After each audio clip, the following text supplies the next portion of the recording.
Aku tidak sengaja melihat ibu mertuaku menuang racun ke gelas kopiku.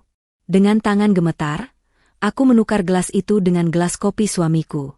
5 menit kemudian, kubongkar persekongkolan paling busuk yang dirancang oleh 2 orang yang paling kucintai.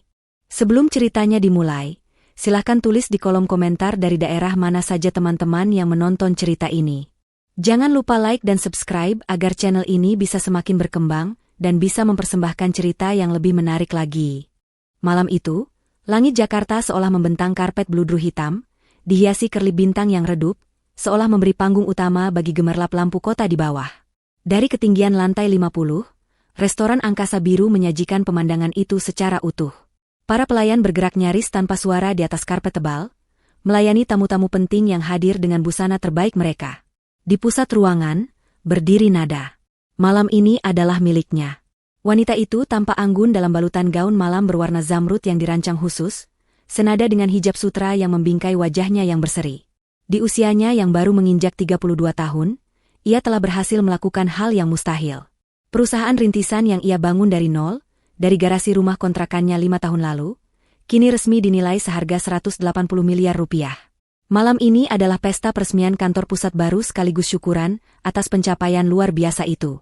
Semua orang penting ada di sini, investor, dewan direksi, sahabat lama, dan tentu saja, keluarga.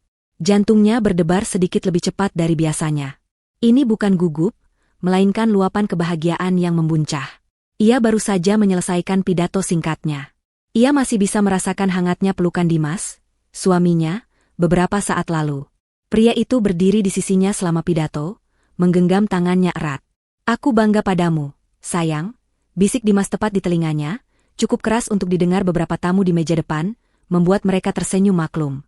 Nada membalas genggaman itu. Dimas adalah sistem pendukung terbesarnya. Setidaknya, itulah yang Nada yakini sepenuh hati. Di sebelahnya, Ibu Azizah, ibu mertuanya, tersenyum lebar. Senyum itu, yang bertahun-tahun Nada coba taklukkan, malam ini terlihat begitu tulus. Ibu Azizah bahkan sempat maju ke depan panggung, merapikan sedikit lipatan hijab Nada yang miring. "Anakku hebat," ujarnya, matanya berkaca-kaca. "Ibu selalu tahu kamu bisa. Dimas beruntung sekali memilikimu." Nada merasa terharu. Hubungannya dengan Ibu Azizah tidak selalu mulus. Ibu mertuanya adalah wanita tradisional yang awalnya sulit menerima menantu wanita yang bekerja dari pagi hingga pagi lagi, mengalahkan kesuksesan anak laki-laki satu-satunya. Tapi malam ini, melihat tatapan bangga itu, Nada merasa semua perjuangannya diakui. "Mbak Nada, selamat ya." Seorang rekan bisnis menyalaminya, memutus lamunannya. "Pencapaian yang luar biasa. Kami semua tidak sabar melihat langkah Anda selanjutnya." Nada tersenyum ramah. "Terima kasih atas kehadirannya. Silakan dinikmati hidangannya." Ia menyalami belasan tamu lagi. Tawa, denting gelas berisi jus dan sirup mahal, serta alunan musik jazz instrumental memenuhi ruangan. Semuanya sempurna. Setelah gelombang tamu pertama reda, Nada akhirnya bisa duduk di meja utama. Ia merasa sedikit lelah, namun puas. "Kamu butuh sesuatu, sayang?" tanya Dimas, duduk di sebelahnya. Pria itu tampak gagah dengan setelan jas mahal yang dipesan khusus. "Aku hanya butuh kafein." Nada tertawa kecil. "Pesta ini masih panjang." Ia memberi isyarat pada seorang pelayan. "Mas, boleh minta 1 cangkir espresso. Double shot." "Saya juga samakan saja," ujar Dimas kepada pelayan itu, seperti biasa. Ia selalu memesan apa yang Nada pesan. Pelayan itu mengangguk dan berlalu menuju area bar yang terletak di sudut ruangan, tidak terlalu jauh dari meja utama mereka. Nada mengedarkan pandangannya sekali lagi. Ia melihat sahabat-sahabatnya tertawa di sudut lain. Ia melihat tim intinya yang dulu rela tidak dibayar, kini menikmati hidangan steak wagyu termahal. Hatinya menghangat. Inilah buah dari kerja keras, keringat, dan air mata. Ibu Azizah bangkit dari kursinya. "Ibu ke toilet sebentar ya," pamitnya pada Nada dan Dimas. "Perlu ditemani, Bu?" tawar Nada. "Tidak usah, Nak. Kamu di sini saja," sapa tamu. "Ini kan acaramu," kata Ibu Azizah sambil tersenyum, lalu berjalan ke arah belakang restoran. Nada kembali berbincang ringan dengan Dimas. Mereka membicarakan rencana liburan yang tertunda, mungkin ke Eropa, setelah semua kesibukan ini selesai. Dimas tampak begitu antusias, merencanakan perjalanan mereka.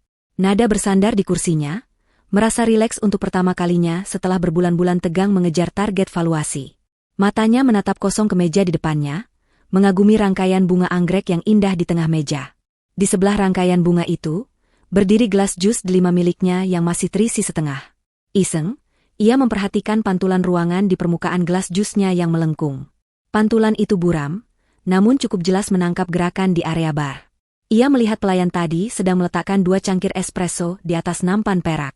Lalu, sesosok bayangan mendekati bar. Itu Ibu Azizah. Jantung Nada berdetak sekali, lalu seakan berhenti. Kenapa Ibu Azizah ada di bar? Bukankah tadi beliau bilang mau ke toilet, yang arahnya berlawanan? Nada tidak mengalihkan pandangannya dari pantulan di gelas jus itu. Ia melihat Ibu Azizah celingukan. Wanita parubaya itu melirik ke kanan dan ke kiri, memastikan tidak ada yang memperhatikan. Area bar saat itu memang sedang sepi. Para tamu fokus pada hidangan utama di meja mereka. Pelayan yang menyiapkan kopi tadi sedikit membungkuk untuk mengambil sesuatu di lemari pendingin di bawah konter. Dalam sepersekian detik yang terasa begitu lambat, Nada melihatnya. Tangan Ibu Azizah bergerak cepat. Tangan itu keluar dari saku blazernya, menggenggam sebuah botol kecil berwarna gelap. Dengan gerakan yang sangat terlatih, Ibu Azizah membuka tutup botol itu, memiringkannya, dan menuangkan sesuatu, seperti bubuk putih halus, ke dalam salah satu dari 2 cangkir kopi di atas nampan. Hanya 1 cangkir. Kemudian, botol itu lenyap kembali ke dalam sakunya. Ibu Azizah segera berbalik, berjalan cepat menjauh dari bar, mengambil rute memutar seolah-olah ia benar-benar baru kembali dari toilet. Napas Nada tercekat di tenggorokan. Seluruh darah di tubuhnya seakan surut ke kaki. Ruangan yang hangat mendadak terasa sedingin es. Alunan musik jazz kini terdengar seperti derit pintu yang menakutkan. Tidak mungkin. Mata Nada menolak untuk percaya apa yang baru saja ia lihat. Pasti salah lihat. Pantulan di gelas jus seringkali menipu. Mungkin Ibu Azizah hanya memasukkan pemanis buatan? Tapi, kenapa sembunyi-sembunyi? Kenapa di bar, bukan di meja? Kenapa botolnya terlihat seperti botol obat, bukan tempat gula? Dan kenapa hanya di 1 cangkir? Pelayan tadi kembali berdiri tegak. Ia tidak melihat apa-apa. Ia mengangkat nampan perak itu, berbalik, dan mulai berjalan lurus ke arah meja utama. Ke arah Nada. Setiap langkah pelayan itu terdengar seperti dentuman genderang perang di telinga Nada. Ia menoleh ke arah Dimas. Suaminya sedang tersenyum, merespons lelucon seorang tamu di meja sebelah. Ia tampak bahagia. Ia tampak tidak tahu apa-apa.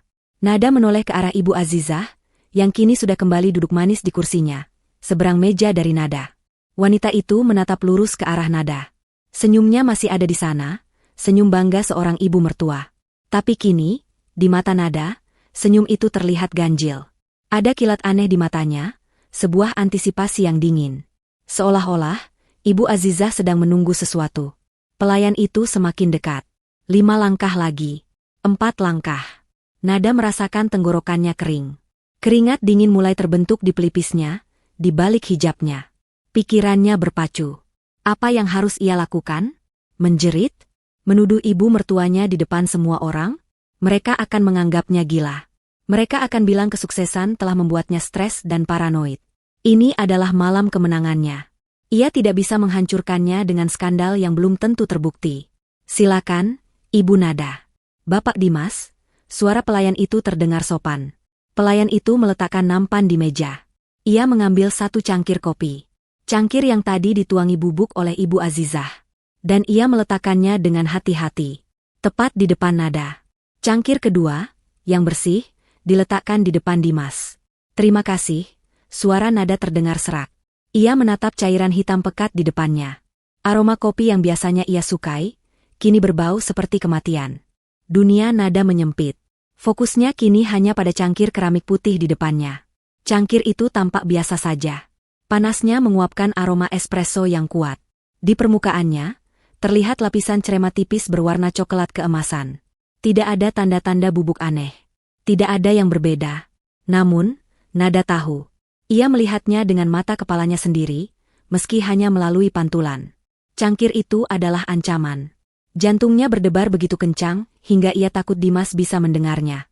Tangannya, yang tersembunyi di bawah meja, mulai gemetar. Ia mengepalkannya erat, kuku-kukunya menancap di telapak tangannya, mencoba merasakan sakit fisik untuk mengalihkan kepanikan yang melumpuhkan. Ia harus berpikir cepat. Kenapa Ibu Azizah melakukan ini? Kenapa di malam perayaannya? Apa tujuannya? Lalu, sebuah ingatan menyeruak. Kilasan memori yang selama ini ia abaikan, ia anggap sebagai kecelakaan biasa. 6 bulan lalu. Remblong. Ia sedang dalam perjalanan pulang dari pertemuan penting, mengendarai mobilnya sendiri. Tiba-tiba di jalan menurun, pedal remnya terasa kosong. Ia menginjaknya dalam-dalam, tapi mobil itu terus melaju. Jantungnya melompat ke tenggorokan. Ia panik, membanting setir ke kiri, menabrak tumpukan karung pasir di sisi jalan, hanya beberapa senti dari sebuah truk besar yang berhenti di lampu merah. Mobilnya hancur di bagian depan. Ia selamat, hanya memar dan syok berat. Dimas begitu panik saat itu. Ia yang mengurus semuanya. Remnya blong total. Sayang, kata Dimas setelah mobil diperiksa di bengkel. Kata montirnya, ini murni kerusakan teknis. Bisa terjadi pada siapa saja. Nada percaya. Ia terlalu sibuk dengan perusahaannya untuk memikirkannya lebih jauh. Dimas yang mengurus penjualan mobil rusak itu dan membelikannya yang baru. Lalu ingatan kedua. 3 bulan lalu. Keracunan makanan ringan. Ia harusnya mempresentasikan proposal akhir kepada investor terbesar mereka. Hari itu, ia melewatkan sarapan karena terburu-buru. Ibu Azizah datang ke rumah, membawakan bubur sumsum buatannya. Ibu buatkan khusus untukmu, nak, katanya. Makanlah. Kamu butuh tenaga untuk presentasi besar. Nada memakannya dengan lahap. Rasanya enak. 2 jam kemudian, di tengah-tengah rapat persiapan, perutnya terasa seperti ditusuk ribuan jarum. Ia muntah hebat. Kepalanya pusing, tubuhnya lemas. Ia dilarikan ke UGD. Diagnosisnya, keracunan makanan. Ia terbaring lemah di rumah sakit selama 2 hari. Presentasi penting itu terpaksa diambil alih oleh Dimas. Anehnya, Dimas, yang juga ikut mencicipi sedikit bubur itu di rumah, hanya merasa sedikit mulas. Mungkin perutmu sedang sensitif saja, sayang, katanya saat itu. Nada lagi-lagi percaya. Ia menyalahkan jadwal kerjanya yang gila dan daya tahan tubuhnya yang menurun. Sekarang, 2 ingatan itu kembali dengan kekuatan penuh. Bukan lagi sebagai kecelakaan atau ketidaksengajaan. Keduanya terasa seperti percobaan. Rencana yang gagal. Dan malam ini adalah percobaan ketiga.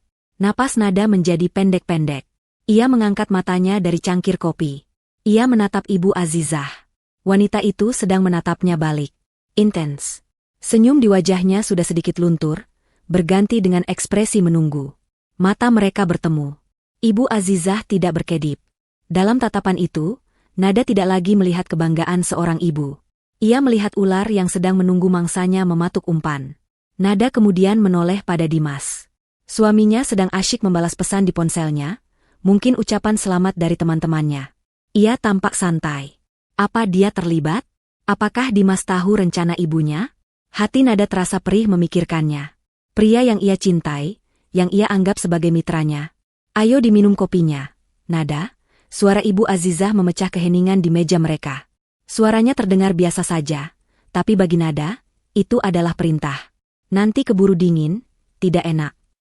Ah, iya, Bu, jawab Nada, suaranya bergetar sedikit. Dimas mengangkat kepalanya dari ponsel. Oh, kopi kita sudah datang. Ia meraih cangkirnya. Cangkir yang bersih. Cangkir yang aman. Pas sekali. Aku mulai mengantuk. Kepanikan Nada memuncak. Ia tidak bisa membiarkan Ibu Azizah menang. Ia tidak bisa mati di sini. Ia juga tidak bisa menuduh tanpa bukti kuat. CCTV? Mungkin. Tapi ia tidak bisa mengandalkan itu sekarang. Ia butuh jalan keluar. Matanya melesat ke cangkir Dimas. Keduanya identik. Cangkir porselen putih polos dengan logo emas kecil restoran di sisinya. Ukurannya sama. Bentuknya sama. Sebuah ide gila, sebuah pertaruhan nekat, terbentuk di benaknya. Itu satu-satunya cara.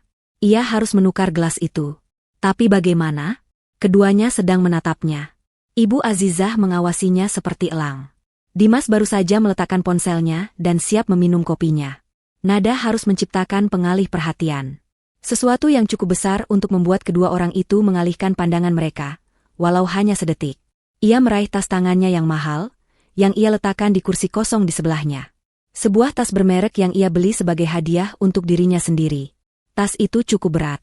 Aduh, Nada tiba-tiba berseru pelan, tapi cukup untuk menarik perhatian. "Kenapa, sayang?" tanya Dimas. "Sepertinya jepit rambutku jatuh. Tadi aku letakkan di meja." Nada mulai berpura-pura mencari di atas meja. "Cari saja nanti, kopinya." Ibu Azizah mendesak. "Tidak, Bu. Itu jepit kesayanganku. Hadiah dari almarhumah ibuku." Nada berbohong, suaranya dibuat sedikit panik. Ia bangkit sedikit dari kursinya, pura-pura melihat ke kolong meja. Pada saat yang sama, ia dengan sengaja menyenggol tas tangannya yang ia letakkan di tepi meja di dekatnya. Buk! Tas itu jatuh ke lantai marmer dengan suara yang cukup keras. Karena beratnya, tas itu terbuka. Isinya, dompet, ponsel cadangan, kunci mobil, sebuah kempek powder mahal, dan beberapa lipstik, berhamburan keluar, menggelinding ke beberapa arah. "Ya ampun!" seru Nada, kali ini dengan kepanikan yang tulus bercampur pura-pura. "Itu berhasil." "Astaga, Nada, ceroboh sekali," gerutu Dimas, tapi ia refleks membungkuk ke bawah untuk membantu memunguti barang-barang istrinya. "Biar ibu bantu, Nak," kata Ibu Azizah, ikut membungkuk, matanya terfiksasi pada kempek powder yang menggelinding ke dekat kakinya. Itu dia. Momennya. Keduanya menunduk. Pandangan mereka teralihkan total dari atas meja. Dalam satu gerakan yang terasa begitu lambat namun secepat kilat, tangan Nada melesat. Tangan kirinya menyambar cangkir beracun di depannya, sementara tangan kanannya menarik cangkir aman milik Dimas. Dalam sepersekian detik, ia menukar posisi kedua cangkir itu. Suara denting keramik yang beradu nyaris tak terdengar, tertutup oleh suara Dimas yang mengomel di bawah meja dan Ibu Azizah yang berusaha meraih lipstik. Tepat saat Dimas dan Ibu Azizah mulai menegakkan badan mereka, Nada sudah kembali duduk tegak di kursinya. Cangkir yang kini ada di depannya adalah cangkir Dimas yang aman. Dan cangkir yang kini ada di depan Dimas adalah cangkir yang telah dibubuhi racun oleh ibunya sendiri. "Ini, sayang," Dimas meletakkan dompet dan ponsel Nada di meja. "Maaf, merepotkan. Tanganku licin sekali malam ini," ucap Nada, berusaha mengatur napasnya agar terdengar normal. Jantungnya serasa mau meledak. "Lain kali hati-hati," kata Ibu Azizah, nada suaranya terdengar sedikit kesal karena interupsi tadi. "Sudah, sekarang minum kopimu. Keburu dingin." "Baik, Bu," kata Nada. Dengan tangan yang masih sedikit gemetar, Nada mengangkat cangkirnya yang aman. Ia menatap Ibu Azizah lekat-lekat, tepat di matanya. Ia membawa tepi cangkir itu ke bibirnya, berpura-pura menyesapnya dalam-dalam, meski sebenarnya ia hanya menyentuhkan bibirnya di permukaan yang hangat. "Ah, nikmat sekali," kata Nada. Di seberangnya, Ibu Azizah tersenyum. Kali ini, senyumnya terlihat puas. Senyum kemenangan. Di sebelahnya, Dimas, yang tidak tahu apa-apa, atau mungkin tahu segalanya, mengangkat cangkirnya. "Cangkir beracun itu. Malam yang luar biasa, sayang," kata Dimas, menatap Nada dengan senyum yang tak bisa ia baca. "Untuk kesuksesanmu." Dimas mengangkat cangkir itu ke bibirnya dan meminumnya dalam satu tegukan besar, persis seperti kebiasaannya meminum espresso. Beberapa detik menggantung di udara, terasa setebal dan seberat kabut. Nada menahan napas, cangkir kopi yang aman di tangannya terasa berat seperti sebongkah timah. Ia tidak benar-benar meminumnya, hanya membiarkan bibirnya basah oleh cairan itu. Matanya terpaku pada suaminya, Dimas.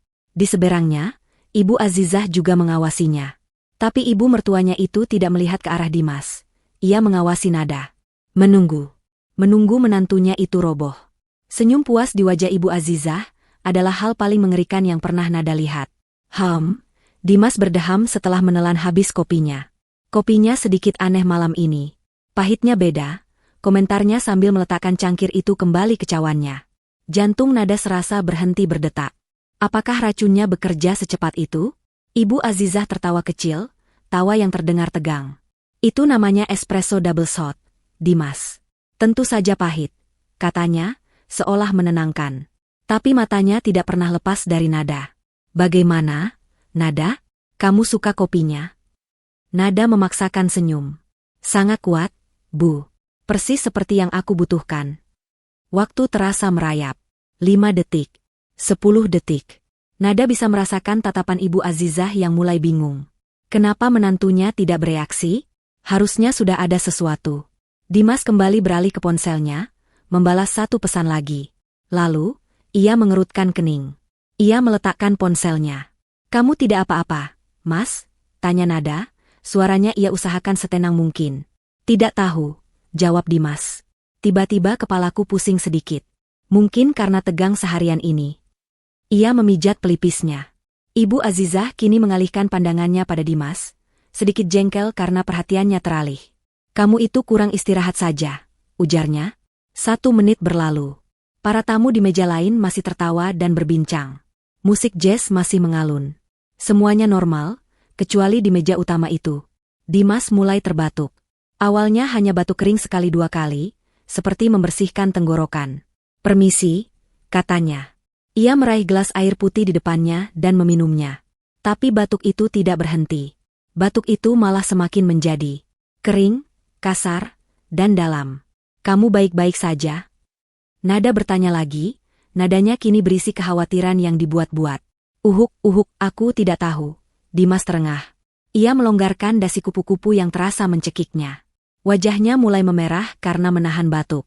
Keringat dingin mulai tampak di dahinya. Sekarang, Ibu Azizah menatap putranya dengan cemas. Tapi itu bukan cemas seorang ibu. Itu cemas seorang konspirator yang rencananya berantakan. Dimas? Kamu kenapa? Tanyanya, suaranya sedikit naik. Panas. Dimas mengeluh. Ia mengibaskan tangannya di depan lehernya. Di sini, panas sekali. Batuknya semakin parah. Ia mencengkeram dadanya.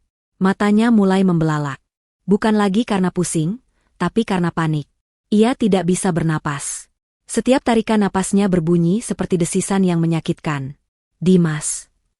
Nada berseru, kali ini ia benar-benar panik melihat kondisi suaminya.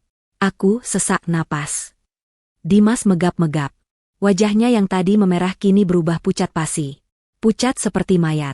Ia mencoba berdiri, mungkin ingin lari ke toilet, mencari udara. Tapi kakinya tidak bisa menopang tubuhnya.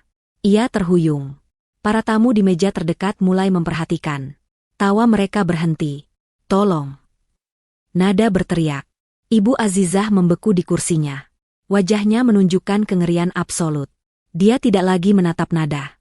Dia menatap cangkir kopi kosong di depan Dimas. Lalu ke cangkir kopi di depan Nada yang masih terisi. Dalam sepersekian detik, wanita tua itu menyadari apa yang telah terjadi. Pertukaran itu. Jatuhnya tas. Semuanya melintas di matanya. Tidak. Bisik Ibu Azizah, bibirnya gemetar. Tidak, Dimas. Dimas terbatuk hebat sekali lagi. Kali ini ia menyemburkan sedikit busa dari mulutnya. Matanya yang membelalak ngeri kini menatap lurus ke arah ibunya. Rasa sakit dan kebingungan di matanya perlahan berubah menjadi pemahaman yang mengerikan. Dia mengerti. Dia tahu apa yang ada di dalam kopi itu. Dan dia tahu untuk siapa kopi itu seharusnya.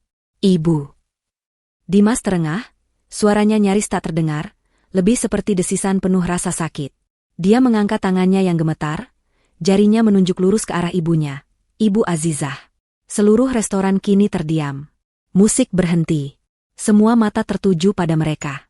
Dimas mengumpulkan sisa tenaga terakhirnya. Dengan napas yang putus-putus, di depan puluhan saksi mata, di malam puncak perayaan istrinya, dia mengucapkan kalimat terakhir yang menghancurkan segalanya. Ini kan racun untuk dia. Jari telunjuknya bergeser dari ibunya, menunjuk lurus ke arah Nada, istrinya sendiri. Setelah itu, mata Dimas terbalik. Tubuhnya kejang hebat. Dan dengan suara dentuman keras, ia ambruk ke depan, menyapu gelas dan piring di meja, sebelum akhirnya jatuh terjerembab ke lantai marmer yang dingin. Gelas kopinya pecah berkeping-keping. Kekacauan meledak. Para wanita menjerit. Beberapa orang melompat dari kursi mereka. Panggil ambulans. Cepat, teriak seorang tamu. Ibu Azizah melompat dari kursinya, tapi bukan untuk menolong Dimas. Dia melompat seperti binatang yang terpojok. Dia menatap Nada dengan mata melotot penuh kebencian yang murni dan syok yang tak terperi. Kamu. Desisnya. Tapi suaranya tenggelam oleh kepanikan massal. Staf restoran berlarian. Beberapa tamu mencoba memberi pertolongan pertama pada Dimas yang kini terbaring diam di lantai, tubuhnya masih berkedut lemah. Di tengah semua kekacauan itu, Nada berdiri kaku di samping kursinya. Tangannya masih memegang cangkir kopinya yang aman. Dia menatap suaminya yang terbaring di lantai. Dia menatap ibu mertuanya yang gemetar penuh amarah. Malam perayaannya telah berubah menjadi mimpi buruk. Tapi di balik rasa syoknya, satu pikiran mengkristal dengan jelas. Dia selamat. Dan mereka, para pengkhianat itu, Baru saja membongkar kebusukan mereka sendiri di depan semua orang. Perjalanan menuju rumah sakit adalah neraka yang bising. Suara sirene ambulans memekakan telinga, membelah lalu lintas malam Jakarta yang padat. Di dalam kotak logam yang melaju kencang itu, suasana terasa sesak dan tegang. Nada duduk terimpit di sudut, hijabnya sedikit berantakan. Wajahnya pucat, tapi matanya tajam dan fokus. Ia menatap lurus ke depan, ke dinding ambulans, menghindari tatapan para medis yang sibuk bekerja, dan yang paling penting, menghindari tatapan Ibu Azizah. Dimas terbaring di brankar. Tubuhnya sudah tidak kejang, tapi napasnya sangat lemah. Seorang paramedis memompa oksigen secara manual ke paru-parunya. Paramedis lain sibuk memasang infus di tangannya yang terkulai. Denyut nadi sangat lemah. Tekanan darah anjlok. Persiapkan atropin di UGD, suara paramedis itu terdengar tegang melalui radio. Ibu Azizah duduk di seberang Nada. Wanita itu tidak menangis. Tidak ada air mata kesedihan seorang ibu. Yang ada hanyalah amarah yang tertahan dan ketakutan yang luar biasa. Bibirnya terus bergerak, menggumamkan sesuatu tanpa suara. Matanya tidak pernah lepas dari Nada. Itu adalah tatapan kebencian murni, tatapan seorang pembunuh yang rencananya gagal total dan berbalik mengenainya. Bagaimana bisa, bagaimana kamu tahu ini salahmu? Gumamnya berkali-kali, cukup pelan sehingga hanya Nada yang bisa mendengarnya di antara raungan sirene. Nada tidak membalas. Ia mengatupkan bibirnya rapat-rapat. Hatinya bergemuruh. Tuduhan terakhir Dimas di restoran bergema di kepalanya, ini, racun, untuk dia. Kalimat itu tidak hanya mengekspos Ibu Azizah. Kalimat itu juga mengekspos Dimas sendiri. Dia tahu. Suaminya tahu bahwa kopi itu beracun. Dia tahu itu untuk Nada. Itu artinya, mereka berdua bekerja sama. Perih yang tajam menusuk jantung Nada, lebih sakit daripada racun apapun. Pria yang ia cintai, yang ia bangun impian bersamanya, yang ia berikan separuh hidupnya, ternyata menginginkan kematiannya. Keserakahan. Semua ini karena keserakahan. Perusahaan 180 miliar itu ternyata bukan berkah, melainkan kutukan yang membongkar sifat asli orang-orang terdekatnya. Ambulans berdecit kencang saat berbelok tajam ke lobi unit gawat darurat. Pintu belakang terbuka. Dugaan keracunan zat korosif. Kode merah. Brankar Dimas didorong keluar dengan cepat. Nada dan Ibu Azizah melompat turun, berlari kecil di belakang mereka. Pintu otomatis UGD terbuka. Cuci lambung sekarang. Siapkan ruang resusitasi, teriak seorang dokter yang menyambut mereka. Dimas didorong melewati pintu ayun bertuliskan, hanya staf, dan menghilang dari pandangan. Nada dan Ibu Azizah terdampar di ruang tunggu yang steril. Bau desinfektan menusuk hidung. Lampu neon putih terang benderang. Hanya ada beberapa orang lain di sana, wajah-wajah cemas yang sama. Keheningan di antara mereka berdua hanya berlangsung sedetik. Begitu pintu UGD tertutup, Ibu Azizah meledak. Adrenalin dan rasa takutnya berubah menjadi amukan. Kamu! Teriaknya, suaranya melengking tinggi, memantul di dinding keramik. Dia menerjang Nada, kuku-kukunya terentang, mencoba mencakar wajah Nada. Ini semua ulahmu. Setan kamu. Nada, yang sudah menduganya, mengelak ke samping. Cakaran Ibu Azizah hanya mengenai udara. Kamu yang meracuni Dimas. Kamu menukar kopinya. Kamu tahu itu. Ibu Azizah menjerit-jerit seperti orang gila. Dia tidak peduli pada tatapan ngeri pasien lain di ruang tunggu. Kamu ingin membunuh anakku. Kamu ingin perusahaan itu untuk dirimu sendiri. Tepat pada saat itu, beberapa mobil tiba. Pintu lobi terbuka. Beberapa sahabat dan anggota keluarga yang mengikuti ambulans dari restoran, termasuk asisten pribadi Nada yang paling setia, berlari masuk. Mereka tiba tepat pada waktunya untuk melihat Ibu Azizah yang histeris dan mendengar tuduhannya yang mengerikan. Ya Tuhan, Ibu Azizah. Nada, apa yang terjadi? Seorang sahabat keluarga bertanya, wajahnya bingung dan pucat. Ibu Azizah melihat penonton. Ini adalah kesempatannya. Dia langsung menjatuhkan diri ke lantai, menangis meraung-raung. Aktingnya sempurna. Nada dia meracuni Dimas. Isaknya, menunjuk Nada dengan jari gemetar. Dia iri pada Dimas. Dia serakah. Dia mencoba membunuhku dengan kopi itu, tapi Dimas melindungiku. Dimas meminumnya. Anakku, tolong, dia membunuh anakku. Ruang tunggu itu membeku. Semua orang menatap Nada. Tuduhan itu begitu berat, datang dari seorang ibu yang putranya sedang sekarat. Mereka bingung. Nada adalah wanita yang baik, lembut, seorang istri yang berdedikasi. Tapi Ibu Azizah adalah ibu mertuanya. Siapa yang harus dipercaya? Nada, apa itu benar? Tanya sahabatnya, suaranya bergetar. Nada berdiri tegak di tengah ruangan. Hijabnya yang miring ia rapikan dengan satu gerakan tenang. Dia menatap dingin pada ibu mertuanya yang sedang bersujud di lantai. Lalu dia menatap satu persatu sahabat dan keluarganya yang tampak ragu. Dia tidak berteriak. Dia tidak perlu. Suaranya terdengar jernih, dingin, dan mematikan di ruang tunggu yang hening itu. Diam, Ibu. Satu kata itu menghentikan raungan Ibu Azizah. Wanita tua itu mendongak. Matanya yang penuh air mata palsu bertemu dengan mata Nada yang sedingin es. Aku tahu apa yang Ibu lakukan, lanjut Nada. Kamu memfitnahku. Desis Ibu Azizah, mencoba bangkit. Kamu tidak punya bukti. Oh, benarkah? Nada mengambil langkah maju. Saat semua orang panik di restoran. Saat Ibu sibuk meraung di atas tubuh Dimas. Aku tidak panik. Aku menelepon. Nada mengeluarkan ponselnya dari tas tangannya. Tas yang sama yang tadi ia jatuhkan. Ia memegang ponsel itu di depan wajahnya. Aku menelepon manajer restoran, kata Nada, suaranya mantap, setiap katanya menusuk Ibu Azizah. Aku bertanya padanya, apakah area bar kalian terjangkau CCTV? Dia bilang, tentu saja, Bu. CCTV kami beresolusi tinggi, merekam setiap sudut bar untuk alasan keamanan. Wajah Ibu Azizah mulai berubah. Kepanikan yang nyata mulai menjalari matanya. Lalu aku bertanya lagi. Nada melanjutkan, matanya tidak berkedip. Tolong periksa rekaman tepat pukul 9:15 menit. Apa ada yang mendekati bar saat pelayan menyiapkan 2 cangkir espresso untuk mejaku? Ibu Azizah mulai gemetar. Jangan-jangan. Manajer itu memeriksanya saat aku masih di telepon, kata Nada. Dan tahu apa yang dia katakan padaku, Bu? Nada mencondongkan tubuhnya sedikit. Suaranya kini sedikit berbisik, namun terdengar oleh semua orang di ruangan itu. Dia bilang, ya, Bu. Aneh sekali. Ibu mertua Anda, Ibu Azizah, terekam sangat jelas. Beliau terlihat celingukan, lalu menuangkan sesuatu dari botol kecil ke dalam salah satu cangkir kopi sebelum pelayan kami kembali.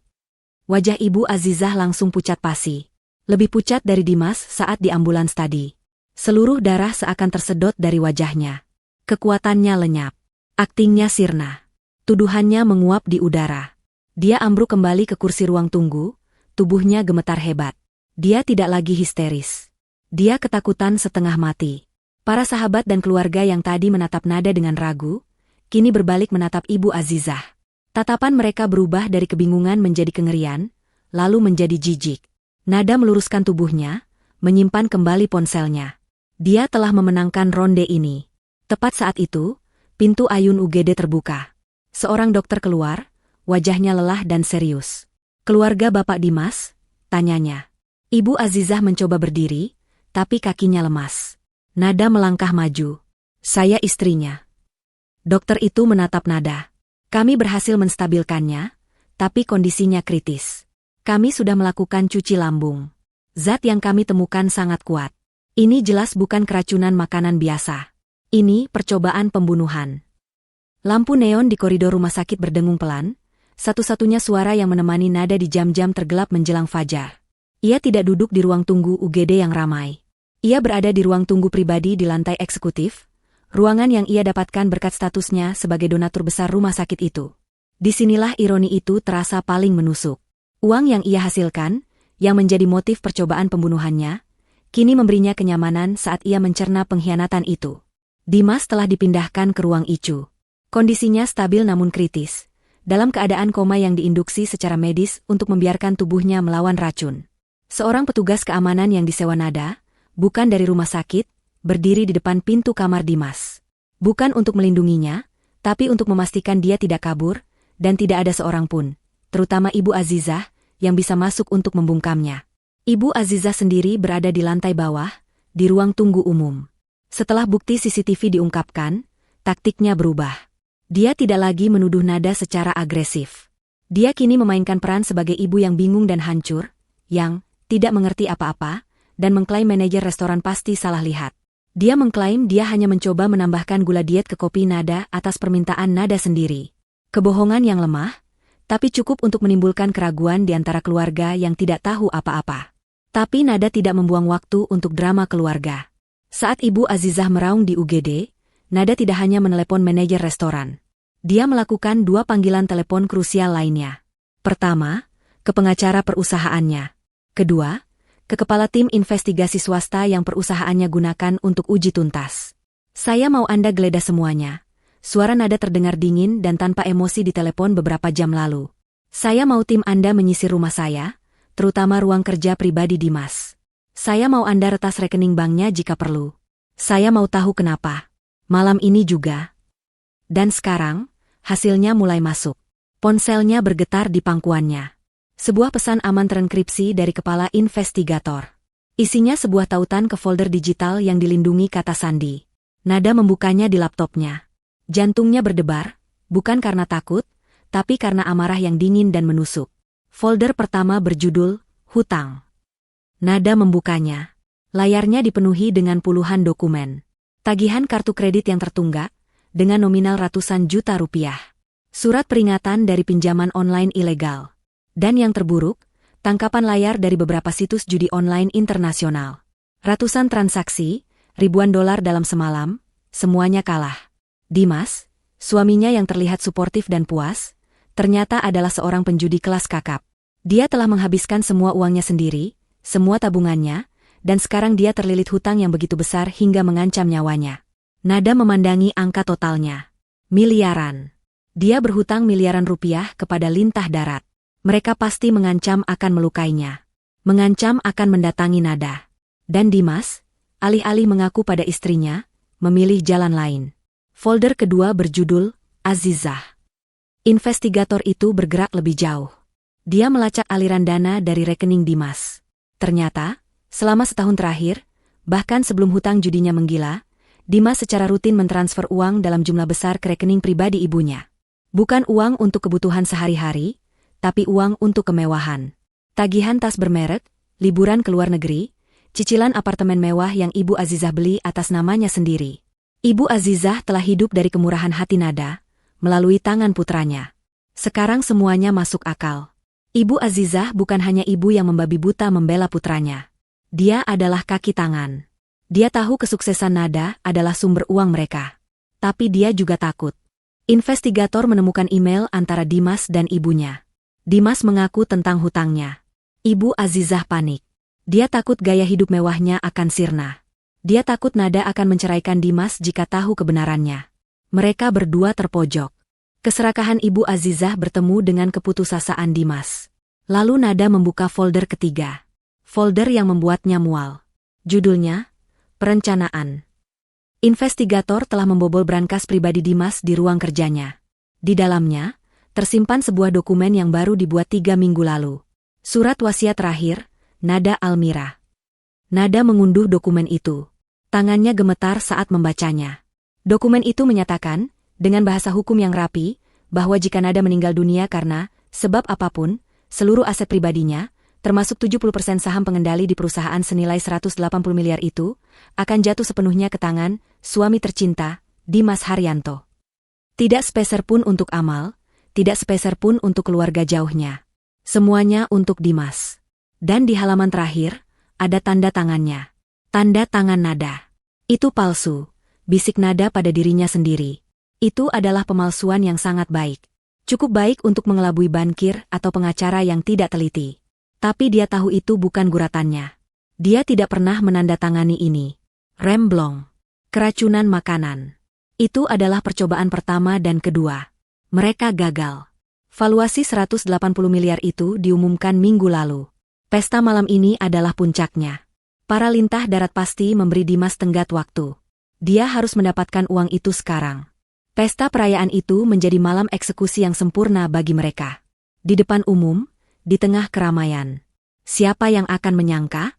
Kematian seorang CEO muda yang sukses karena serangan jantung mendadak akibat kelelahan bekerja. Itu akan menjadi cerita sampul yang sempurna. Napas Nada tercekat. Dia membuka folder terakhir. Perusahaan. Ini adalah pengkhianatan di tingkat yang berbeda. Tim auditor forensik yang dikirim investigator ke kantornya, yang untungnya kosong karena pesta, telah bekerja beberapa jam. Mereka menemukan apa yang Nada takutkan. Selama 6 bulan terakhir, Dimas telah menggunakan jabatannya sebagai Direktur Keuangan, Titipan, jabatan yang Nada berikan agar suaminya merasa berguna, untuk menyedot uang perusahaan. Dia tidak mengambil dari rekening operasional yang diawasi ketat. Dia mencuri dari rekening cadangan pajak, rekening dana pensiun karyawan. Dia memindahkannya sedikit demi sedikit ke rekening cangkang di luar negeri. Dia menggunakan apa? Tanda tangan digital Nada. Dia pasti telah mencuri kata sandi laptopnya, menyalin file tanda tangan digitalnya saat Nada tidur atau mandi. Dia tidak hanya berencana membunuh Nada untuk mewarisi kekayaannya. Dia sudah aktif merampok perusahaan yang dibangun Nada dengan darah dan keringat. Nada menutup laptopnya. Ruangan itu terasa dingin. Amarahnya kini telah membeku menjadi sesuatu yang jauh lebih keras dan lebih berbahaya. Ketenangan. Ketetapan hati. Dia berdiri dan berjalan ke jendela, menatap lampu-lampu kota yang mulai meredup menjelang fajar. Dia telah berduka atas pernikahannya di ambulans. Dia telah berduka atas suaminya di koridor UGD. Sekarang, tidak ada lagi air mata. Yang tersisa hanyalah seorang CEO yang perusahaannya diserang. Seorang wanita yang hidupnya diancam. Ini bukan lagi masalah rumah tangga. Ini adalah perang. Dan dia tidak akan membiarkan mereka menang. Dia mengambil ponselnya dan menelepon pengacaranya. Siapkan semuanya. Kita akan menyerang balik. 2 hari berlalu seperti dalam mimpi buruk yang bergerak lambat. Perusahaan gempar. Berita tentang insiden di pesta perayaan itu bocor, meskipun tim humas Nada bekerja keras untuk meredamnya. Versi yang beredar di kalangan investor adalah Dimas, suami CEO, menderita keracunan makanan akut yang parah di acara tersebut. Saham perusahaan sedikit goyah.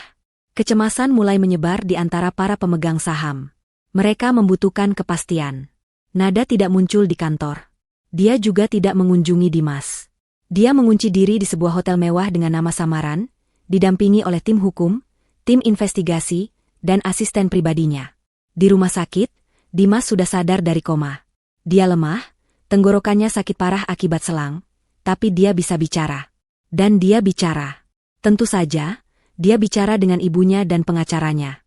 Ibu Azizah, yang tahu bahwa bukti CCTV memberatkannya, kini mengubah narasi secara drastis. Dia tidak lagi bisa menyangkal telah menuangkan sesuatu. Jadi, dia menciptakan kebohongan baru yang lebih besar. Dia mengklaim bahwa dia melihat Nada bertengkar hebat dengan Dimas sebelum pesta. Dia mengklaim Nada depresi berat karena tekanan pekerjaan dan mengancam akan bunuh diri. Dia mengklaim bubuk yang dia masukkan ke kopi Nada adalah penawar yang diberikan oleh seorang kenalan pintar untuk menetralkan racun yang dia curigai akan diminum Nada. Itu adalah cerita yang gila dan putus asa. Tapi puncaknya adalah ini. Ibu Azizah mengklaim bahwa Dimas, yang tahu istrinya depresi, dengan heroik merebut cangkir beracun itu dan meminumnya sendiri untuk menyelamatkan nyawa Nada. Kebohongan itu, meskipun fantastis, memiliki satu tujuan, untuk melukiskan Nada sebagai orang yang tidak stabil secara mental. Pada pagi hari ketiga, serangan mereka datang. Sebuah email resmi mendarat di kotak masuk semua dewan direksi dan pemegang saham utama. Panggilan untuk rapat umum pemegang saham luar biasa, RUPSLB, darurat. Penggagasnya, Dimas Haryanto, pemegang 5% saham, hadiah, dari Nada, dan Ibu Azizah sebagai walinya yang khawatir. Agenda rapat, mosi tidak percaya terhadap CEO Nada Almira. Tuntutan, pemberhentian sementara Nada dari jabatannya, dengan alasan ketidakstabilan mental dan emosional yang membahayakan kelangsungan perusahaan. Mereka menggunakan cerita bohong Ibu Azizah sebagai dasar mereka. Mereka menuntut agar Dimas, sang pahlawan, yang kini menjadi korban, ditunjuk sebagai pelaksana tugas CEO sementara dia memulihkan diri. Ruang rapat utama di kantor pusat perusahaan terasa tegang. Udara bisa dipotong dengan pisau. Para investor dan anggota dewan direksi duduk mengelilingi meja kayu mahoni raksasa. Wajah mereka muram. Mereka ada di sini untuk melindungi investasi mereka. Skandal, drama keluarga, percobaan bunuh diri, semua itu adalah racun bagi harga saham. Pintu ganda di ujung ruangan terbuka. Semua mata menoleh. Ibu Azizah masuk lebih dulu. Dia mengenakan baju kurung hitam-hitam, hijabnya menutupi sebagian wajahnya, seolah-olah dia sedang berkabung. Dia mendorong kursi roda. Di atasnya duduk Dimas. Pria itu tampak pucat, kurus, dan menyedihkan. Lehernya dibalut perban tipis. Dia menatap lantai dengan ekspresi menderita. Di belakang mereka, berjalan seorang pengacara bermuka licin dengan koper kulit mahal. Mereka adalah gambaran sempurna dari korban yang dizalimi. Mereka mengambil tempat di sisi meja. Ibu Azizah berdiri di belakang putranya, tangannya diletakkan di bahu Dimas seolah melindunginya. Pengacara mereka membuka koper. Bapak dan ibu sekalian, si pengacara memulai dengan suara berwibawa. Kami berkumpul di sini dalam situasi yang sangat tragis. Klien saya, Bapak Dimas, hampir kehilangan nyawanya demi. Maaf saya terlambat. Suara itu memotong ucapan si pengacara seperti pisau bedah. Pintu ganda di ujung lain ruangan, pintu pribadi dari kantor CEO, terbuka. Nada melangkah masuk. Ruangan itu terkesiap. Dia tidak terlihat seperti wanita yang depresi atau tidak stabil. Dia tidak terlihat seperti orang yang sedang berduka. Dia tampak seperti seorang ratu yang siap berperang. Nada mengenakan blus sutra putih bersih dan blazer berwarna merah marun yang tajam. Hijabnya ditata sempurna. Riasannya minimalis tapi tegas. Matanya dingin dan fokus. Dia berjalan dengan langkah mantap, sepatu haknya berdebam pelan namun berwibawa di lantai marmer. Dimas mengangkat kepalanya. Saat matanya bertemu dengan mata Nada, ekspresi menderitanya lenyap, digantikan oleh kilatan rasa takut yang murni. Ibu Azizah mencengkeram pegangan kursi roda begitu erat, hingga buku-buku jarinya memutih. Nada tidak duduk di kursinya yang biasa di sisi meja. Dia berjalan lurus ke ujung meja, tempat proyektor dan layar besar berada. Dia meletakkan laptopnya di podium. "Selamat pagi," kata Nada, suaranya jernih dan kuat, memenuhi ruangan. "Pengacara Bapak Dimas benar. Kita berkumpul karena situasi yang tragis. Tapi tragedi yang terjadi bukanlah seperti yang Anda dengar. Nona Nada, ini adalah rapat resmi." Si pengacara menyela, mencoba mengambil alih kendali. "Agenda pertama adalah membahas kesehatan mental Anda dan Mosi." "Saya menolak agenda itu," potong Nada. "Karena agenda itu didasarkan pada kebohongan. Dan saya akan menggunakan hak saya sebagai pemegang saham mayoritas dan CEO untuk menetapkan agenda yang sebenarnya." Dia menatap lurus ke arah dewan. "Agenda hari ini adalah pengungkapan penipuan besar-besaran, penggelapan dana perusahaan, dan konspirasi percobaan pembunuhan yang dilakukan terhadap saya oleh 2 orang yang ada di ruangan ini." Keheningan total melanda ruangan. Para investor saling berpandangan, syok. "Itu fitnah," teriak Ibu Azizah, kembali ke mode histerisnya. "Kamu yang gila. Kamu." "Ibu Azizah," nada suara Nada berubah menjadi sedingin es. "Saya sarankan Ibu diam dan mendengarkan. Kecuali Ibu ingin menambah tuduhan menghalangi rapat." Dimas gemetar di kursi rodanya. "Nada sayang, apa yang kamu lakukan ini semua salah paham." "Salah paham?" Nada tertawa kecil, tawa yang tidak memiliki kehangatan. "Apakah hutang judi miliaran rupiah itu salah paham, Dimas? Apakah tanda tangan palsu saya di surat wasiat itu salah paham? Apakah jutaan dolar yang kamu curi dari dana pensiun karyawan kita salah paham?" Wajah Dimas berubah seputih kapur. Ibu Azizah ternganga. Pengacara mereka tampak kebingungan, jelas tidak diberitahu informasi ini oleh kliennya. "Saya lihat," kata Nada, memandang berkeliling ke dewan direksi. "Saya punya presentasi singkat untuk Anda semua. Tentang kesehatan perusahaan yang sebenarnya. Tolong perhatikan baik-baik." Dia menekan sebuah tombol. Proyektor menyala. Layar di belakangnya bersinar hidup. Tapi sebelum gambar pertama muncul, Nada memberi isyarat ke sudut ruangan yang gelap. "Oh, dan sebelum saya lupa, kita kedatangan beberapa tamu. Saya ingin rapat ini berjalan transparan dan sesuai hukum." Lampu di sudut itu menyala. Menampakkan 2 petugas polisi berseragam lengkap, berdiri tegap.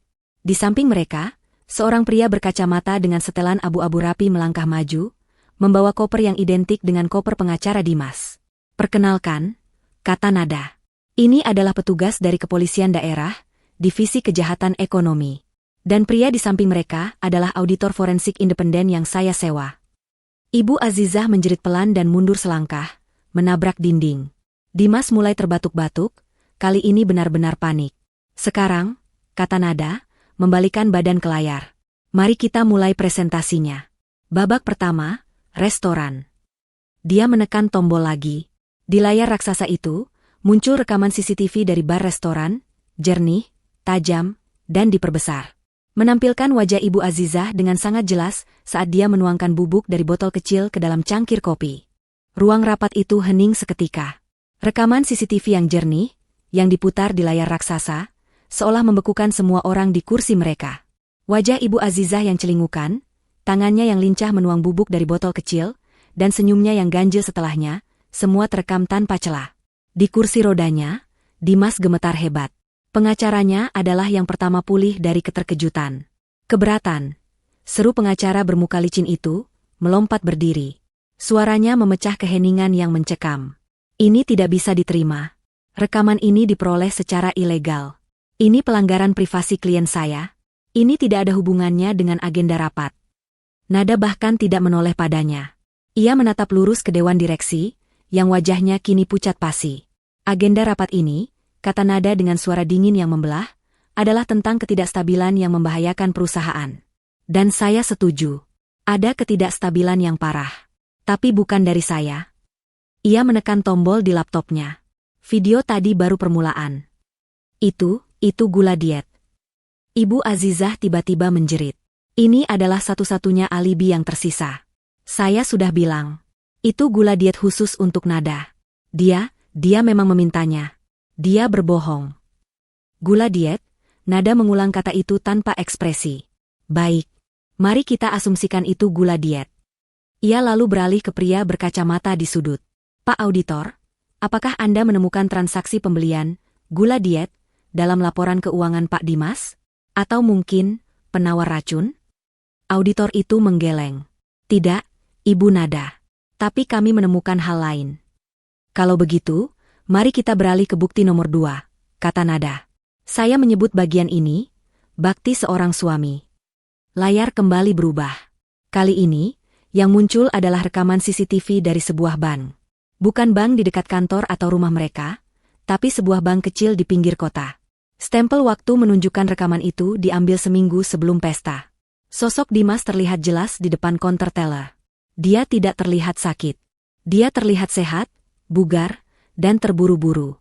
Dia sedang menandatangani slip penarikan dan menyerahkan selembar cek. Kamera keamanan di atas teller menangkap gambar cek itu dari atas. Tolong perbesar gambar cek itu, perintah Nada. Gambar di layar membesar. Itu adalah cek perusahaan. Cek dari rekening dana cadangan. Nama penerimanya adalah sebuah perusahaan fiktif, PT Sinar Jaya Abadi. Dan tanda tangan yang tertera di sana adalah Nada Almira. Di sebelahnya, layar terbelah, menunjukkan tanda tangan asli Nada yang diambil dari dokumen perusahaan yang sah. Keduanya terlihat identik. Tapi auditor forensik itu melangkah maju. Bapak dan Ibu sekalian, katanya dengan suara datar. Tanda tangan di cek itu adalah pemalsuan digital. Dibuat dengan sangat baik, tapi bukan goresan tangan. Kami menemukan file gambar tanda tangan Ibu Nada beresolusi tinggi yang dicuri dari laptop pribadinya, diakses dari alamat IP rumah beliau, pada jam 3 pagi, 2 minggu lalu. Ini belum selesai, lanjut sang auditor. Kami melacak cek itu. Ini adalah satu dari 12 cek yang dicairkan dalam 6 bulan terakhir. Semuanya ditarik dari rekening dana pensiun karyawan. Ruangan itu berdengung oleh gumaman ngeri. Mencuri dari dana pensiun karyawan adalah dosa kardinal dalam dunia korporat. Itu bukan lagi sekadar keserakahan, itu adalah kejahatan yang tidak termaafkan. Bohong. Dimas tiba-tiba berteriak. Dia mencoba berdiri dari kursi rodanya, membuktikan bahwa dia tidak selemah yang dia perlihatkan. Itu semua bohong. Kamu yang menyuruhku. Kamu yang menyuruhku memindahkan uang itu untuk investasi rahasia. Kamu menjebakku, Nada. Kamu yang jahat. Ibu Azizah segera menyambung. Benar, anakku hanya menurut. Kamu tidak pernah memberinya cukup. Kamu selalu pamer kekayaanmu, membuat anakku merasa kecil. Kamu membelinya. Kamu menjebaknya. Menjebaknya? Nada mengangkat alis. Menjebaknya untuk melakukan apa? Ini? Dia menekan tombol lagi. Layar kini menampilkan diagram alir yang rumit. Uang dari PT Sinar Jaya Abadi mengalir ke sebuah rekening di luar negeri. Dan dari rekening itu, mengalir ke puluhan transaksi di beberapa situs judi online internasional. Setiap transaksi bernilai puluhan ribu dolar. Dan semuanya ditandai dengan warna merah, kalah. Di sampingnya, ditampilkan total kerugian. Angkanya membuat beberapa anggota dewan terkesiap. Miliaran rupiah uang perusahaan telah dibakar di meja judi virtual. Ini, kata Nada, suaranya pelan namun menusuk, adalah apa yang ibu sebut merasa kecil? Ini adalah penyakit. Ini adalah kejahatan. Ruangan itu bergemuruh. Para investor kini menatap Dimas dengan jijik. Pengacaranya tampak terguncang, Kliennya jelas tidak menceritakan bagian ini. Dan sekarang, suara nada tiba-tiba berubah, tidak lagi dingin, tapi dipenuhi amarah yang bergetar. Untuk bukti terakhir. Bukti yang paling menyakitkan. Dia menatap lurus ke arah Ibu Azizah. Anda bilang Anda panik. Anda bilang Anda mencoba menyelamatkan saya. Anda bilang Dimas adalah pahlawan. Tapi saya juga punya rekaman. Saya merekam ini sendiri di rumah sakit, di koridor luar ICU, 1 jam setelah Dimas masuk. Saat ibu mengira tidak ada orang lain yang mendengar. Nada mengambil ponselnya dan menyambungkannya ke sistem audio ruangan. Tolong dengarkan baik-baik suara seorang ibu yang panik ini. Dia menekan tombol, putar. Awalnya hanya ada desisan statis. Lalu, suara isak tangis yang tertahan terdengar. Itu suara Ibu Azizah. Tapi kata-kata yang keluar bukanlah kata-kata kesedihan. Itu adalah amarah murni. Dimas, bodoh. Suara Ibu Azizah melengking, memenuhi ruang rapat dengan kebenciannya. Kenapa kau minum kopi itu? Kenapa kau minum? Rencana kita gagal. Gagal total. Bodoh kamu. Harusnya dia yang minum. Harusnya perempuan itu yang mati. Ruangan itu hening senyap. Semua orang menahan napas. Rekaman itu berlanjut. Sekarang bagaimana? Bagaimana kita membayar hutangmu? Bagaimana kita mengambil alih perusahaan ini kalau kamu sekarat? Bodoh. Anak tidak berguna. Anak bodoh. Suara makian itu terus berlanjut selama beberapa detik sebelum nada menghentikannya. Keheningan yang menyusul setelah audio itu mati 1000 kali lebih keras daripada teriakan Ibu Azizah. Itu adalah keheningan yang penuh dengan kengerian dan pemahaman total. Semua alibi hancur. Cerita tentang gula diet. Cerita tentang depresi. Cerita tentang Dimas yang heroik. Semuanya luluh lantak oleh kata-kata Ibu Azizah sendiri. Wajah Ibu Azizah kini bukan lagi pucat. Wajahnya berubah kelabu, seperti abu.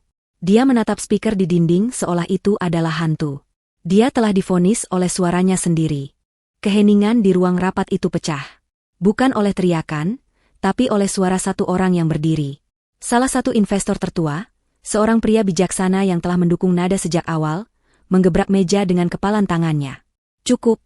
Suaranya menggelegar, penuh amarah yang benar. Ini menjijikkan. Ini bukan lagi rapat dewan, ini adalah tempat kejadian perkara. Petugas polisi. Semua mata beralih kedua petugas berseragam di sudut ruangan.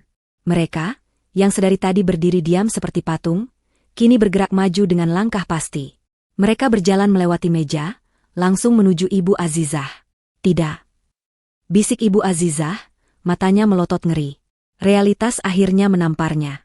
Ini bukan lagi drama keluarga yang bisa ia menangkan dengan air mata. Ini adalah akhir.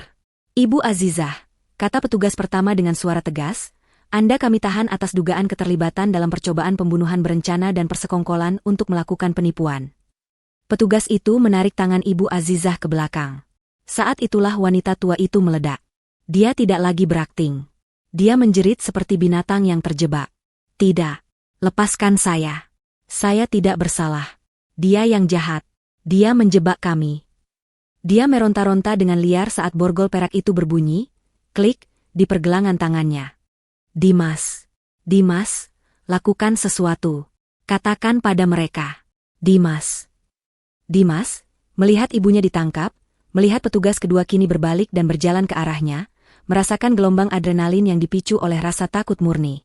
Wajah, pucat, dan lemah, itu seketika hilang. Dia bukan lagi korban yang sekarat. Dia adalah seorang kriminal yang terpojok. Dengan satu gerakan tiba-tiba, Dimas mendorong kursi rodanya ke belakang hingga terjatuh. Dia melompat berdiri, membuktikan bahwa kelemahannya selama ini hanyalah sandiwara. Kalian tidak akan menangkapku, teriaknya. Dia berlari, menerjang ke arah pintu keluar utama, menjatuhkan seorang anggota dewan yang terkejut dari kursinya. Tapi dia tidak memperhitungkan asisten pribadi nada. Pria jangkung dan tenang itu, yang selama ini berdiri diam di dekat pintu, tidak bergerak untuk mengejar. Dia hanya mengambil satu langkah ke samping, tepat di jalur lari Dimas. Saat Dimas mencoba melewatinya, asisten itu menggerakkan tangannya. Satu gerakan cepat dan efisien. Dia mencengkeram lengan Dimas, memutarnya, dan menggunakan momentum lari Dimas untuk membantingnya ke dinding di sebelah pintu. Buk! Suara tubuh Dimas menghantam dinding kayu itu menggema di ruangan. Dimas mengerang kesakitan. Sebelum dia bisa pulih, asisten itu telah memelintir kedua tangannya ke belakang punggungnya. "Bapak Dimas," kata asisten itu dengan suara yang sangat tenang, "saya rasa rapat Anda sudah selesai." Petugas kedua segera mengambil alih, memborgol tangan Dimas yang tertahan di punggungnya. "Anda kami tahan atas tuduhan penggelapan dana, pemalsuan dokumen, dan keterlibatan penuh dalam percobaan pembunuhan." Pasangan ibu dan anak itu kini berdiri berdampingan. Diborgol. Kalah. Hancur. Saat itulah Nada melangkah maju dari podium. Seluruh ruangan, termasuk polisi dan kedua tersangka, menatapnya. Dia kini berdiri di tengah ruangan, menjadi pusat perhatian yang sesungguhnya. "Perusahaan ini," Nada memulai, suaranya jernih dan bergetar bukan karena takut, tapi karena kekuatan. "Saya bangun dengan darah, keringat, dan air mata. Saya mengorbankan tidur saya, kesehatan saya, dan waktu saya bersama orang-orang yang saya kira saya cintai." Dia menatap lurus ke mata Dimas, lalu ke Ibu Azizah. "Saya membangunnya di atas fondasi integritas dan kerja keras. Dan kalian," suaranya naik, "kalian pikir bisa mengambilnya dari saya? Kalian pikir bisa merampok hasil kerja keras karyawan saya, hanya dengan segelas kopi? Kalian salah besar," bisiknya. "Hari ini bukan hari kejatuhan saya. Ini adalah hari pembersihan. Perusahaan ini akan lanjut. Jauh lebih kuat. Tanpa parasit." Ibu Azizah, bahkan dengan tangan terborgol, masih melontarkan racun. "Kamu akan menyesal. Kamu pikir kamu menang? Kamu tidak punya apa-apa lagi. Pengacara saya akan membebaskan saya. Kamu akan lihat." Para petugas mulai menarik mereka berdua keluar ruangan. "Permisi, petugas." Satu suara lagi menghentikan langkah mereka. Pengacara Nada, yang sedari tadi diam, melangkah maju sambil memegang tablet. "Ada satu informasi tambahan untuk berkas penahanan Ibu Azizah. Mungkin bisa membantu proses administrasi," katanya sopan kepada petugas. "Informasi apa?" tanya petugas itu. Pengacara Nada membalikkan tabletnya. "Kami baru saja mendapat konfirmasi balasan dari Kepolisian Daerah Jawa Tengah. Nama asli Ibu Azizah bukanlah Azizah Rahayu, seperti di KTP-nya. Nama lahirnya adalah Dewi Azizah binti Prawiro." Ibu Azizah membeku. "Dan nama itu," lanjut si pengacara, "ternyata ada di daftar buronan. Dia adalah buronan kasus penipuan investasi dan arisan bodong senilai 10 miliar rupiah di kota asalnya, 10 tahun yang lalu. Dia kabur dan mengganti identitasnya setelah dinyatakan bersalah secara in absentia." Seluruh ruangan ternganga. Bahkan Dimas menatap ibunya dengan syok. Dia jelas tidak tahu bagian ini. "Kasus ini tidak ada hubungannya dengan yang sekarang," kata pengacara itu dengan tenang. "Tapi ini memastikan, Ibu Azizah tidak akan kemana-mana untuk waktu yang sangat, sangat lama." Jeritan dan makian Ibu Azizah langsung berhenti. Wajahnya runtuh. Itu adalah pukulan terakhir. Karma berlapis dari masa lalu yang dia kira sudah terkubur, kini bangkit untuk menagih hutangnya. Nada memandangi mereka berdua untuk terakhir kalinya. Wajah suaminya yang penuh pengkhianatan. Wajah ibu mertuanya yang hancur karena kejahatannya sendiri. Tanpa ekspresi, Nada berbalik badan saat pintu ruang rapat tertutup di belakang mereka, membungkam drama itu selamanya.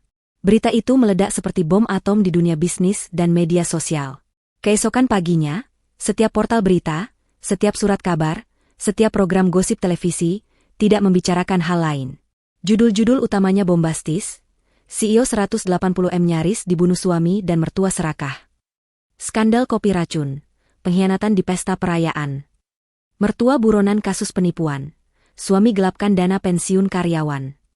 Wajah Nada, Dimas, dan Ibu Azizah ada di mana-mana. Tapi kali ini, narasi telah berbalik total. Nada bukan lagi CEO yang tidak stabil. Dia adalah Ratu Besi, seorang penyintas jenius yang membongkar konspirasi busuk di jantung keluarganya sendiri. Bagi Nada, ini bukan kemenangan. Ini adalah pembersihan yang menyakitkan. 2 hari setelah rapat umum pemegang saham luar biasa yang bersejarah itu, dia kembali ke kantor pusatnya. Karyawan berbaris di lobi, menyambutnya dalam diam. Saat dia berjalan melewati mereka tidak bertepuk tangan, mereka menundukkan kepala sebagai tanda hormat. Dia membalasnya dengan anggukan singkat. Hal pertama yang dia lakukan adalah mengadakan rapat umum seluruh karyawan. Dia berdiri di podium di aula utama, menatap ratusan wajah yang menatapnya dengan campuran rasa takut, simpati, dan kekaguman. "Kalian semua sudah membaca beritanya," Nada memulai, suaranya jernih dan kuat, diperkuat oleh pengeras suara. Semua yang kalian baca itu benar. Perusahaan kita telah diserang. Bukan oleh pesaing, tapi dari dalam. Oleh suami saya, Dimas Haryanto, dan ibunya. Dia berhenti sejenak, membiarkan kata-katanya meresap. Pak Dimas, lanjutnya, telah menyalahgunakan kepercayaan kita semua. Dia tidak hanya berkonspirasi untuk mencelakai saya.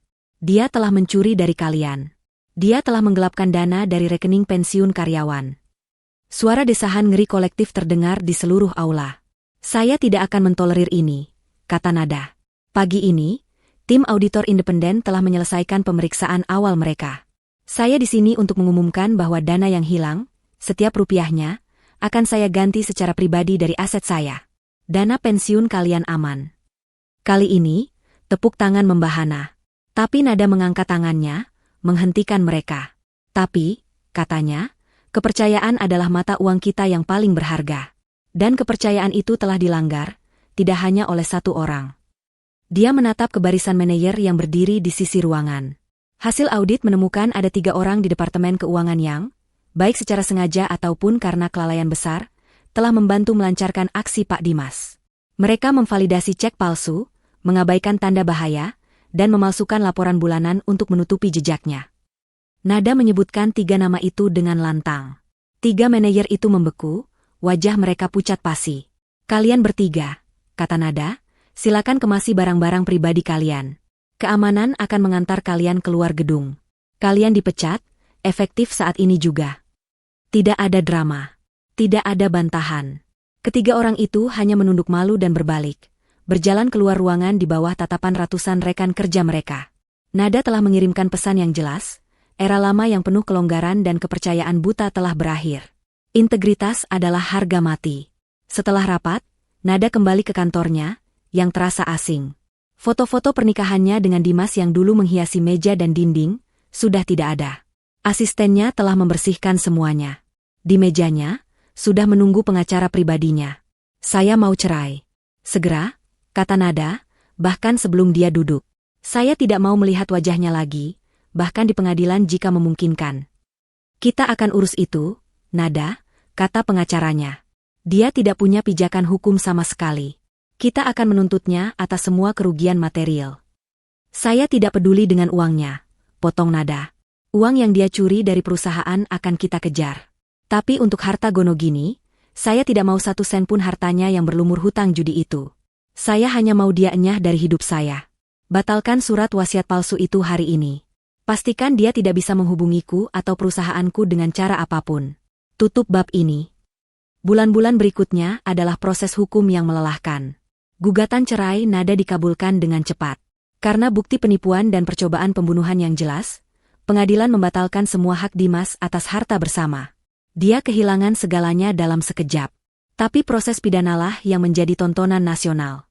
Persidangan Dimas Haryanto dan Dewi Azizah, nama asli Ibu Azizah, menjadi berita utama selama berminggu-minggu. Ruang sidang selalu penuh sesak oleh wartawan dan masyarakat yang penasaran. Nada hanya hadir sekali, di hari pertama, untuk memberikan kesaksian. Dia berjalan ke mimbar saksi dengan langkah mantap. Dengan hijab berwarna biru tua yang tenang, dia menceritakan kembali malam di restoran itu. Dia menceritakan tentang pantulan di gelas jus delima. Dia menceritakan tentang pertukaran cangkir kopi. Dia menceritakan tentang ingatan remblong dan bubur sumsum beracun. Dia berbicara tanpa emosi, faktual, dan lugas. Setiap katanya adalah paku yang menancap di peti mati kedua terdakwa. Dimas dan Ibu Azizah, yang duduk di kursi pesakitan, tidak berani menatap matanya. Setelah kesaksiannya, Nada tidak pernah kembali ke ruang sidang. Dia menyerahkan semuanya pada jaksa penuntut umum, yang memiliki segunung bukti. Dan seperti yang diperkirakan, pertahanan kedua terdakwa runtuh. Tanpa ada lagi yang bisa diselamatkan, mereka berbalik saling menyerang. Pengacara Dimas menyalahkan Ibu Azizah. Klien saya adalah korban, katanya. Korban dari ibu yang manipulatif dan obsesif.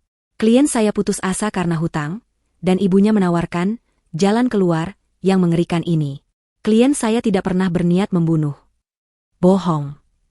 Ibu Azizah menjerit dari kursinya. Dia yang merencanakan semuanya. Dia yang datang padaku, menangis-nangis karena akan dibunuh lintah darat. Dia yang bilang, Ibu, Aku butuh uangnya sekarang, atau aku mati. Dia yang mencuri tanda tangan Nada. Aku hanya seorang ibu yang mencoba melindungi anak satu-satunya. Jaksa penuntut hanya duduk tenang, membiarkan mereka saling menghancurkan. Bukti audio rekaman Ibu Azizah yang memaki Dimas karena gagal membunuh Nada diputar di ruang sidang, membungkam pembelaan, ibu yang melindungi, itu selamanya.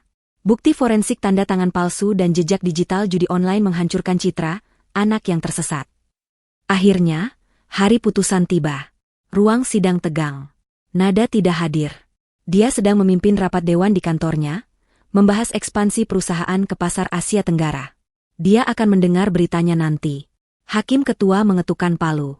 Setelah mempertimbangkan semua bukti dan kesaksian, suara hakim terdengar berat. Pengadilan memutuskan. Hakim membacakan putusan untuk Ibu Azizah terlebih dahulu. Terdakwa Dewi Azizah terbukti secara sah dan meyakinkan bersalah atas tindak pidana percobaan pembunuhan berencana, pemalsuan identitas, dan penipuan. Ditambah dengan statusnya sebagai buronan atas kasus penipuan sebelumnya, pengadilan menjatuhkan hukuman penjara selama 20 tahun. Ibu Azizah ambruk di kursinya, matanya kosong. 20 tahun. Dia akan menjadi wanita tua yang renta saat dia keluar, jika dia masih hidup. Lalu, hakim beralih ke Dimas. Terdakwa Dimas Haryanto. Anda terbukti secara sah dan meyakinkan bersalah atas keterlibatan penuh dalam percobaan pembunuhan berencana, penggelapan dana perusahaan dalam jabatan, dan pemalsuan dokumen. Tindakan Anda adalah pengkhianatan berlapis terhadap istri Anda, perusahaan Anda, dan karyawan yang mempercayakan dana pensiun mereka pada Anda. Hakim mengambil napas panjang. Pengadilan tidak melihat ada faktor yang meringankan. Untuk kejahatan Anda, pengadilan menjatuhkan hukuman penjara seumur hidup. Palu diketuk 3 kali. Selesai. Di seberang kota, di ruang rapat di puncak gedung pencakar langit, ponsel asisten Nada bergetar. Dia membaca pesan itu dan menulis catatan kecil di secari kertas, lalu menggesernya dengan tenang ke depan Nada. Nada melirik catatan itu di tengah presentasinya. Ibu Azizah, 20 tahun. Dimas, seumur hidup. Dia tidak berhenti bicara. Dia tidak mengubah ekspresinya. Dia hanya mengambil napas dalam-dalam, lalu melanjutkan presentasinya tentang target pendapatan kuartal berikutnya. Babak itu telah resmi ditutup. 1 tahun berlalu. Waktu, seperti sungai yang mengalir deras, telah menghanyutkan lumpur dan kotoran, menyisakan bebatuan yang kini kokoh dan berkilau di dasarnya.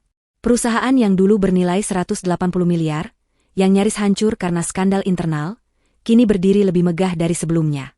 Di bawah kepemimpinan Nada yang tak kenal kompromi, perusahaan itu telah bertransformasi. Kini dikenal sebagai Sinar Group, nilainya meroket menembus angka 300 miliar rupiah. Gedung kantor pusat yang baru diresmikan setahun lalu itu kini menjulang angkuh, namanya terpampang jelas di Cakrawala, Jakarta. Ironisnya, skandal itu adalah publisitas terbaik yang tidak bisa dibeli dengan uang. Para investor tidak melihat adanya kelemahan. Mereka melihat seorang pemimpin, seorang ratu besi berhijab, yang memiliki keberanian untuk mengamputasi penyakit di dalam tubuh perusahaannya sendiri, bahkan ketika penyakit itu adalah suaminya. Mereka melihat integritas yang langka.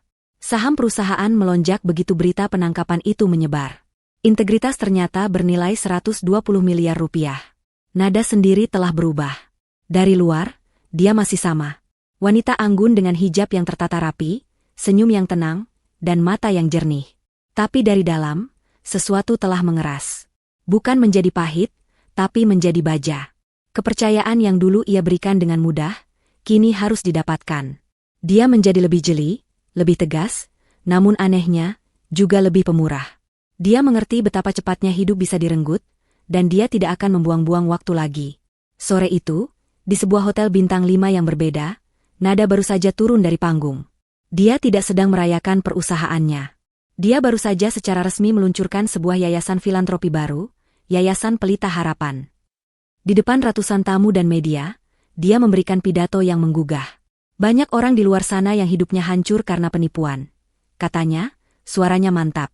Mereka kehilangan tabungan seumur hidup karena janji-janji palsu dari orang yang mereka percayai.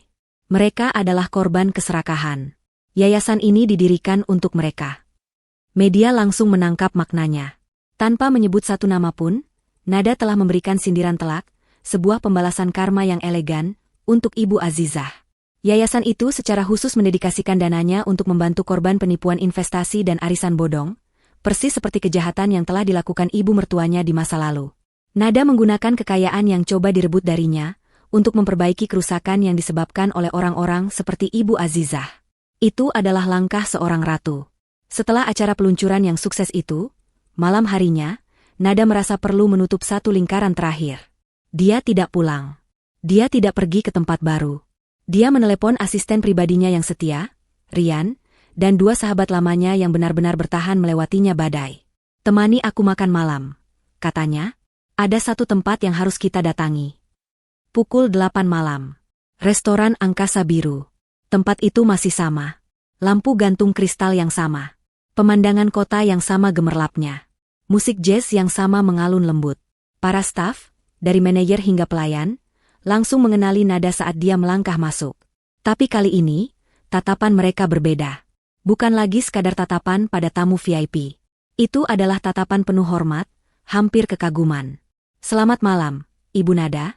Manajer restoran yang dulu membantunya mengecek CCTV, kini menyambutnya secara pribadi di pintu depan. "Suatu kehormatan besar menerima Anda kembali." "Terima kasih," kata Nada tenang. "Saya sudah memesan meja." "Tentu saja, Bu. Meja terbaik untuk Anda. Silakan ikuti saya." Manajer itu tidak membawanya ke meja lain. Dia membawanya ke meja yang sama. Meja di sudut dengan pemandangan terbaik. Meja tempat perayaan itu terjadi. Meja tempat kopi itu ditukar. Nada tersenyum tipis. Dia mengerti. Manajer itu mengerti. Ini bukan kelalaian. Ini adalah penghormatan. Ini adalah cara manajer itu mengatakan, tempat ini aman sekarang. Anda telah merebutnya kembali. Nada duduk di kursi yang sama persis seperti setahun yang lalu. Sahabat-sahabatnya dan Rian duduk di sekelilingnya, merasakan signifikansi momen itu. Mereka memesan makanan. Mereka berbincang ringan tentang kesuksesan peluncuran yayasan tadi siang. Suasananya hangat, tulus, dan bebas dari intrik. Tidak ada tatapan penuh antisipasi yang ganjil. Tidak ada senyum palsu. Hanya ada persahabatan yang tulus. Saat hidangan penutup selesai disajikan, seorang pelayan muda, bukan pelayan yang sama dari setahun lalu, mendekati meja dengan hati-hati. "Permisi, Ibu Nada," katanya sedikit gugup. "Ada yang bisa saya bantu lagi?" Nada menatap pelayan itu. "Ya, tolong bawakan saya satu cangkir kopi." Rian dan sahabatnya sedikit terdiam. "Kopi apa, Bu?" Nada tersenyum. "Espresso. Double shot." Pelayan itu mengangguk dan berlalu. Beberapa menit kemudian, dia kembali. Dia membawa nampan perak kecil. Di atasnya, sebuah cangkir keramik putih polos dengan logo emas restoran. Identik. Pelayan itu meletakkannya dengan hati-hati di depan Nada. "Silakan dinikmati, Bu." Keheningan menyelimuti meja mereka sejenak. Ketiga temannya menatap Nada, sedikit cemas. Mereka tahu apa arti cangkir itu. Itu adalah simbol dari mimpi buruk terburuk dalam hidupnya. Nada menatap cangkir di depannya. Aroma kopi yang pekat menguar, persis seperti yang ia ingat. Tapi kali ini, aromanya tidak berbau seperti kematian. Aromanya berbau seperti kemenangan.